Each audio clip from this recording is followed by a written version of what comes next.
Alors, là, on revient dans les considérations vraiment InDesign. Si je veux transférer un fichier Illustrator vers InDesign, ben, au moment où je vais l'importer, c'est toute la page A4 de Illustrator qui va arriver. Donc il faudrait mieux, pour que les choses soient quand même propres, on va réduire le plan de travail. La page A4 va se réduire pour encadrer de manière plus serrée l'élément qui se trouve sur la page là. Donc pour ça, vous avez dans Illustrator l'outil plan de travail que vous pouvez enclencher là.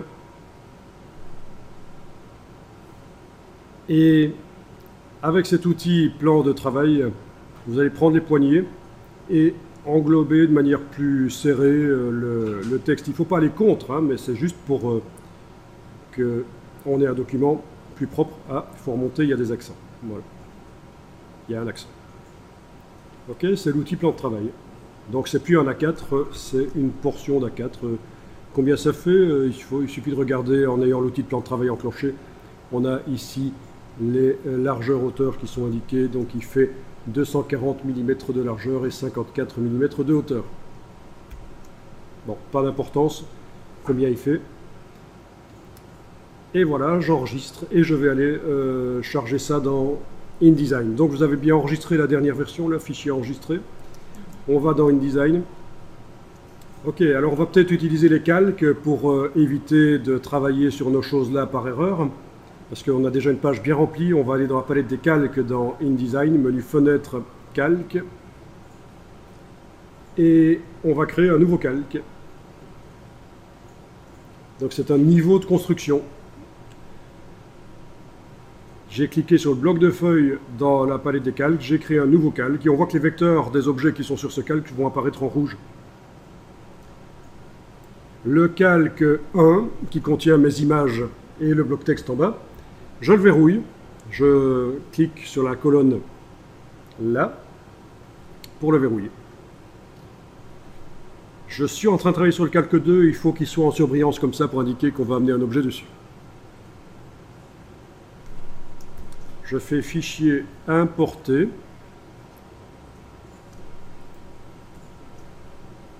Alors si vous essayez de faire un copier-coller de Illustrator à InDesign, ça va fonctionner, mais c'est pas conseillé. Parce que ça va faire un fichier incorporé sans lien. Si vous modifiez le fichier Illustrator à un certain moment, la mise à jour ne sera pas automatique. Donc il vaut mieux faire comme on fait pour les images. Alors fichier importé, voilà, ben, il est là. Ok. Je clique n'importe où. Et voilà, il arrive. Le fichier Illustrator. Avec l'outil de transformation manuelle, je peux le redimensionner.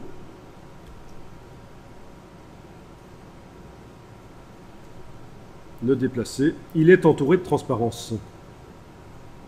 Oui, parce qu'on avait l'impression que c'était sur un fond blanc dans Illustrator, mais en fait, c'est de la transparence. Bien. Dans Illustrator, j'aurais pu mettre un effet comme une ombre portée. Je peux encore le faire ici dans InDesign aussi. Objet, effet, ombre portée. Voilà. Comme il n'y a pas de fond sur le bloc, ça se met forcément sur le texte.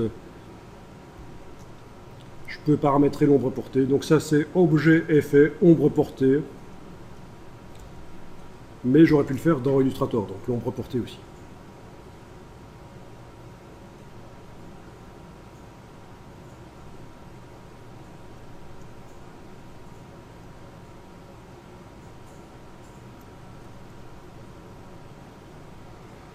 Bon.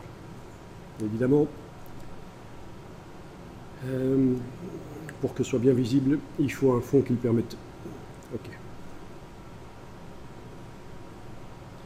Enfin voilà, c'était un premier essai avec Illustrator, un document Illustrator.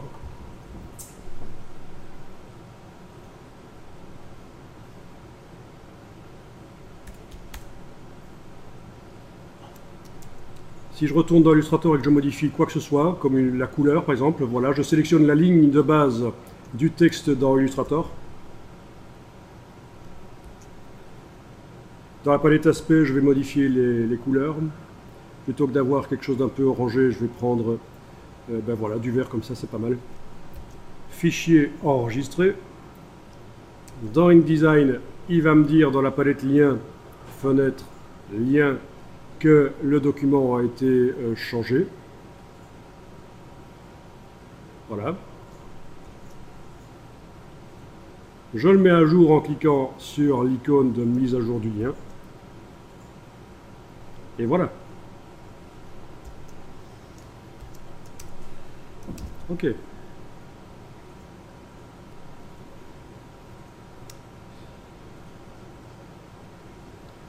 Alors, regardez quelque chose quand même d'assez édifiant ici.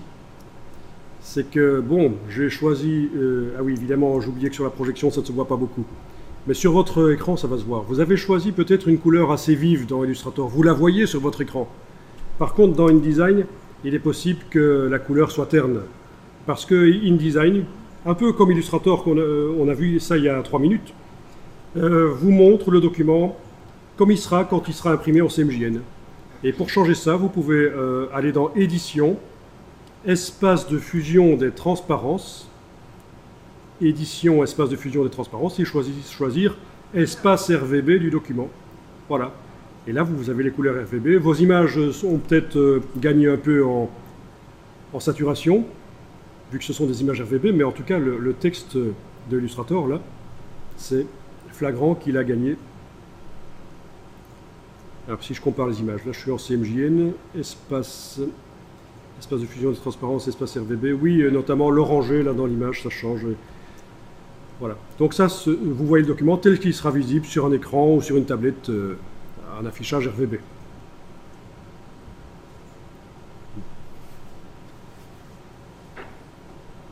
À notre époque, on fait des documents qui sont diffusés sur des supports multiples. C'est pas comme avant, il y a 15 ans ou 20 ans, on faisait pour l'offset. On pouvait se permettre de faire des images CMJN dans Photoshop et les utiliser dans le logiciel de mise en page qui n'était pas InDesign à l'époque, mais qui était Express, Quark Express ou PageMaker. Bon. Mais maintenant, on fait des documents qui doivent être affichés sur des périphériques qui sont parfois RVB, alors autant en profiter. Pour certains documents, évidemment, c'est pas très important. Si je fais un document sur les forêts, la nature, si les couleurs sont un peu ternes, c'est pas super vif, c'est peut-être pas très grave, quoique, pour montrer les fleurs quand même, c'est pas mal. Mais enfin, pour un document sur les mangas, par exemple, en CMJN, c'est la catastrophe. On a des couleurs ternes, alors que les mangas, c'est quand même des couleurs vives, il faut quand même les conserver.